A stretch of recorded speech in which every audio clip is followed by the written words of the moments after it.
Praise the Lord. ஆண்டவருடைய நாமம் மகிமைப்படுவதாக. மீண்டும் ஒரு விஷயம் உங்கள் யாவரையும் இந்த மார்னிங் டிவோஷன் வீடியோ வழியாக பார்ப்பதில் மிகுந்த சந்தோஷம். ஒரு வசனத்தை வாசிக்கிறேன். நீதிமொழிகள் 12ஆம் அதிகாரம் 1ஆம் வசனம்.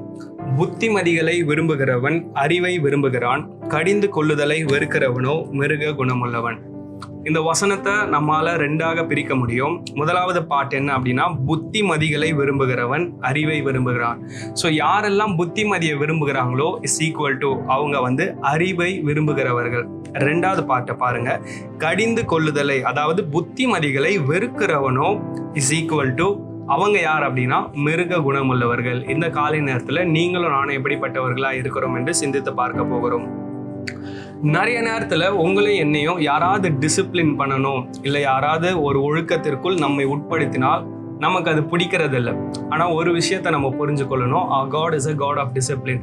நம்முடைய தேவன் சகலமும் நல்ல ஒழுக்கத்தின்படி செய்யக்கூடியவர். அவர் ஒழுக்கத்தின் தேவனாகவே இருக்கிறார்.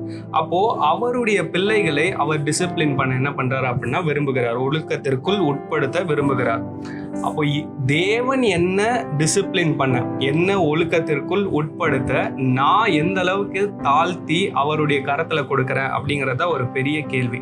அப்போ இந்த காலை நேரத்தில் நீங்களும் நானும் சிந்திக்க வேண்டிய ஒரு விஷயம், ஆண்டவர் என்னை டிசிப்ளின் பண்ண, ஒழுக்கத்திற்குள் உட்படுத்த நீங்களும் நானும் அனுமதிக்கிறோமா இல்லையா அப்படிங்கிறது தான் கேள்வி.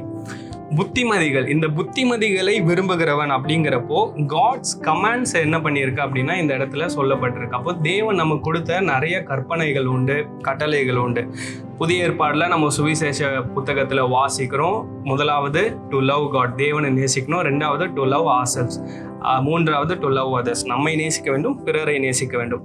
அப்போ இதை நம்ம எப்போ ஃபாலோ பண்ண பின்பற்ற ஆரம்பிக்கிறோமோ அப்போ கடவுள் என்ன பண்ணுவார் அப்படின்னா தம்முடைய பிள்ளைகளை அவர் கடிந்து கொள்ளுகிறார். புத்திமதிகளை விரும்புகிறப்போ அவர் நம்மளை டிசிப்ளின்குள்ள உட்படுத்துகிறார். அப்போ நீங்களும் நானும் தேவனால டிசிப்ளின் பண்ணப்படணும், ஒழுக்கத்திற்குள் உட்பட வேண்டும் அப்படின்னா முதலாவது அவருடைய புத்திமதிகளை நாம் விரும்பி அவற்றை ஏற்றுக்கொண்டு நடக்க ஆரம்பிக்கும் பொழுது தேவன் நம்மை ஒழுக்கத்திற்குள் நடத்துகிறார்.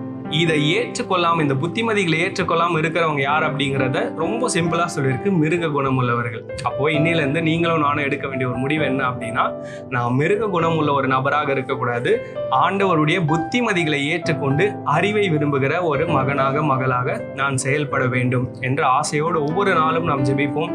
ஆண்டவர் தம்முடைய கிருபையினால் நம்மை நடத்துவாராக. God bless you.